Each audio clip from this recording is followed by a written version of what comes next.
Hi friends అందరికీ welcome back to our channel.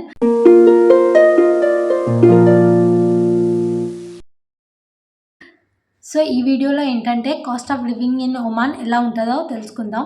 First time ఎవరైనా మన ఛానల్ని చూస్తుంటే ప్లీజ్ సబ్స్క్రైబ్ చేసుకోండి అండ్ ఇంకా ఈ వీడియోని కూడా లైక్ చేయండి, ఎండింగ్ వరకు చూడండి మిస్ కాకుండా. సో ఈ వీడియో నేను కొన్ని మంత్స్ నుంచి ఒమాన్లో ఉంటున్నాను. నా పర్సనల్ ఎక్స్పీరియన్స్ని బట్టి నేను ఈ వీడియో అనేది షేర్ చేస్తున్నాను మీ అందరికీ. ఎవరైనా గల్ఫ్ కంట్రీస్కి రావడానికి ట్రై చేస్తున్న వాళ్ళకి ఎవరైనా ఏమైనా ఇన్ఫర్మేషన్ తెలుసుకోవాలంటే ఈ వీడియో అయితే ఖచ్చితంగా షేర్ చేయండి. సో ఫస్ట్ ఏంటంటే మనం ఇల్లు వదిలి బయట కంట్రీస్కి వెళ్తున్నామంటే అక్కడ కాస్ట్ ఆఫ్ లివింగ్ అనేది తెలుసుకోవడం చాలా చాలా ఇంపార్టెంట్. సో అక్కడ కల్చర్ ఏంది, లివింగ్ స్టైల్ ఏంది, అక్కడ ఎలా ఉంటారు అనేది తెలుసుకోవడం అయితే చాలా చాలా ఇంపార్టెంట్. సో ఈ వీడియోని అయితే మిస్ కాకుండా ఎండ్ వరకు చూడండి.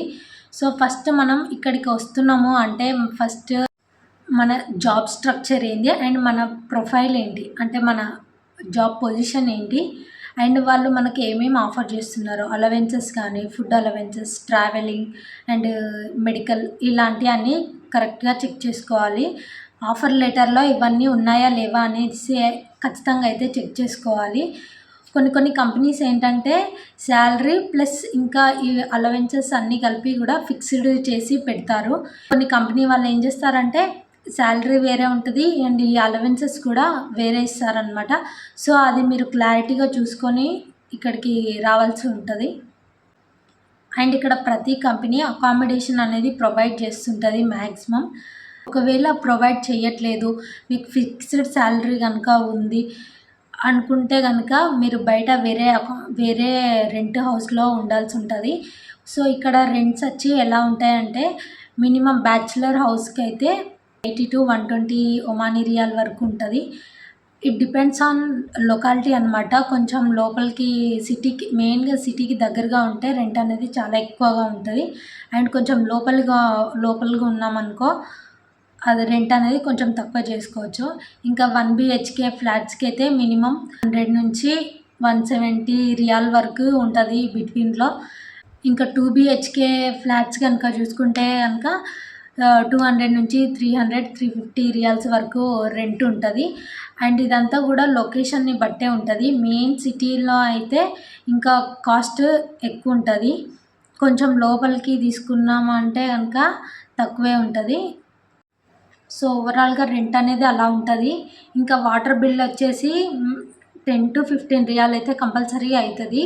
వాటర్ కొన్ని ఇళ్ళల్లో ఏంటంటే rent, water bill, current bill మొత్తం కలిపి రెంట్ ఉంటుంది. ఇంకా కొన్ని ఇళ్ళల్లో అయితే సపరేట్గా ఉంటుంది అనమాట. అన్నీ కలిపి ఉన్నది తీసుకోవడం కొంచెం బెటర్ అని నా ఫీలింగ్. ఇంకా ఇక్కడ కరెంట్ బిల్ కూడా ఎక్కువే వస్తుంటుంది. కరెంట్ అనేది అసలు పోదు. ఏసీలు ఇవన్నీ ఎప్పటికీ నడుస్తూనే ఉండాలి, ఎందుకంటే బయట వెదర్ అనేది చాలా వేడిగా ఉంటుంది. ఓన్లీ 3 to 4 months మాత్రమే కొంచెం చల్లగా ఉంటుంది. రిమైనింగ్ అన్ని డేస్ కూడా ఎండాకాలమే అనమాట. చాలా వేడిగా ఉంటుంది బయట. ఇంకా ఏసీ లేకుండానైతే అసలు మనం ఉండలేము. సో అందుకని చెప్పి కరెంటు బిల్లు కూడా ఎక్కువే వస్తుంటుంది. మినిమం బిల్ వచ్చేసి 50 to 60 రియాల్ వరకు అయితే వస్తుంటుంది. నెక్స్ట్ వైఫై బిల్ కూడా ఉంటుంది. ఇక్కడ వైఫై బిల్ వచ్చేసి 25 రియాల్ వరకు ఉంటుంది.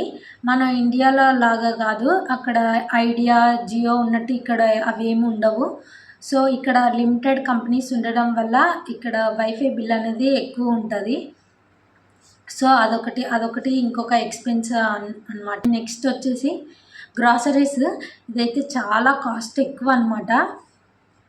ఎంతంటే ఇక కొన్నిసార్లు టూ మచ్ అనిపిస్తుంది కొనాలంటే, అంత ఎక్కువ ఉంటాయి. మన ఇండియాతో కంపేర్ చేసుకుంటే కనుక డబల్ త్రిబుల్ ప్రైస్ ఉంటాయి ఏదైనా కూడా.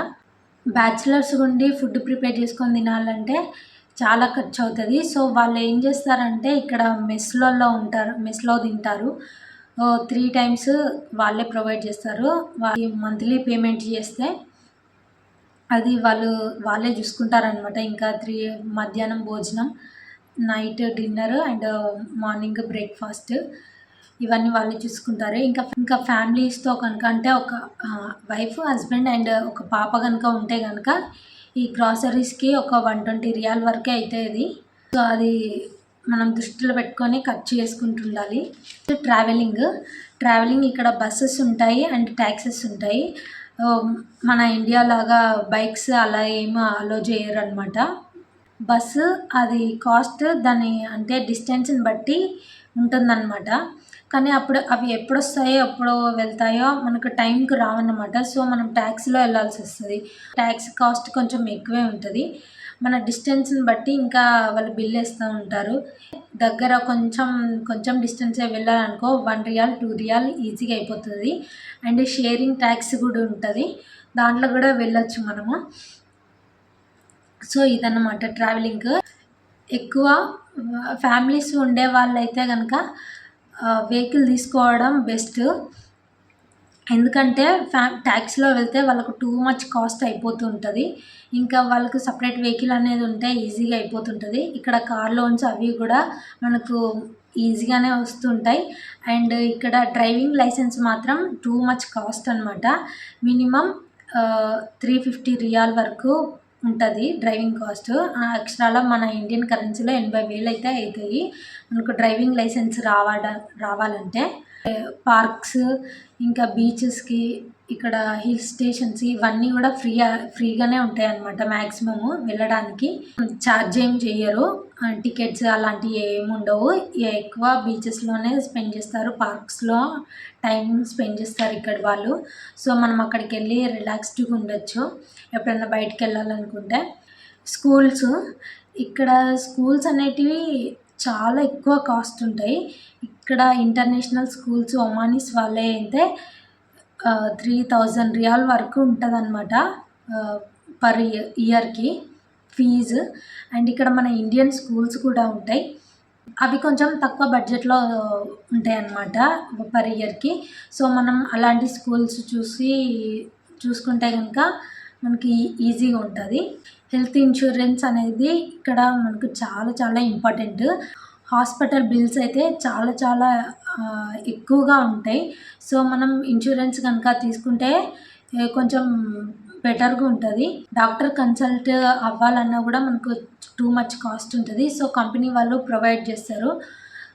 ఒకవేళ ప్రొవైడ్ చేయకుంటే కనుక మనం బయట కూడా తీసుకోవచ్చు ఇన్సూరెన్స్ అనేది. సో దట్ మనకు కొంచెం హెల్ప్ఫుల్గా ఉంటుంది.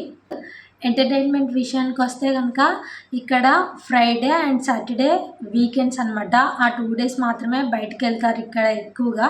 రిమైనింగ్ టైంలో మొత్తం వర్క్ మీదే ఉంటుంది. ఇంకా మన ఇండియా నుంచి వచ్చిన వాళ్ళు కనుక అయితే షాపింగ్ చేసుకోవాలన్నా ఇంకా టెంపుల్స్కి వెళ్ళాలన్నా ఎటు వెళ్ళాలన్నా మ్యాక్సిమం ఫ్రైడేనే వెళ్తారు. థియేటర్స్ కూడా ఉంటాయి ఇక్కడ. లోకల్ థియేటర్స్లో కొంచెం తక్కువ ఉంటుంది. అదే మాల్స్లో వెళ్తే కనుక ప్రైస్ కొంచెం ఎక్కువ ఉంటుంది అనమాట. సో ఎంటర్టైన్మెంట్ లేకుంటే ఇక్కడ చాలా బోర్ కొడుతుంది. అండ్ ఇక్కడ అంతగా ఫెస్టివల్స్ ఏముండవు. ఒకవేళ ఉన్నా కూడా ఒమానీస్ వాళ్ళు వాళ్ళ సరౌండింగ్స్ లోపలే చేసుకుంటారు, బయట అసలు ఏం తెలియదు మనకు. సో అందుకే ఎంటర్టైన్మెంట్ అనేది ఖచ్చితంగా ఉండాలి, లేకపోతే మనకు పిచ్చెక్కిపోతుంది లిటరల్గా. సో దానికైతే మనం కొంచెమన్నా స్పెండ్ చేసుకోవాలి. ఇక్కడ అన్ని గల్ఫ్ కంట్రీస్తో పోలిస్తే కనుక ఒమాన్ అనేది చాలా తక్కువ ట్యాక్స్ ఫ్రీ అనమాట. జస్ట్ ఫ్యూ డేస్ బ్యాక్ నుంచే 5% వ్యాట్ అని ఇస్తున్నారు. ఇదివరకైతే అలా లేకుండేది, బట్ ఇప్పుడు 5% అనేది వ్యాట్ అనేది ఖచ్చితంగా ఇస్తున్నారు ఏదైనా గ్రాసరీస్ అన్నా ఏదైనా కొంటే కనుక. సో అదొకటి అనమాట. సో ఓవరాల్ సమ్మరీ కనుక చూసుకుంటే కనుక బ్యాచిలర్స్ లివింగ్ కాస్ట్ అనేది మినిమం 100 to 120 రియాల్ అయితే అవుతుంటుంది. ఇంకా ఫ్యామిలీస్తో ఉండాలంటే కనుక 300 to 350 రియాల్ వరకే. మీరు ఇక్కడికి వచ్చే ముందు మీ శాలరీ ఎంత అండ్ ఇక్కడ మనం ఎగ్జిట్ అవ్వగలమా లేదా అని చూసుకొని ఇక్కడ రావాలండి. ఈ వీడియో అయితే మీకు నచ్చిందని అనుకుంటున్నాను. నెక్స్ట్ ఇంకొక మంచి వీడియోతో మీ అందరి ముందుకైతే వస్తాను. ఇది మ్యాటర్ అనమాట. Thank you. బై.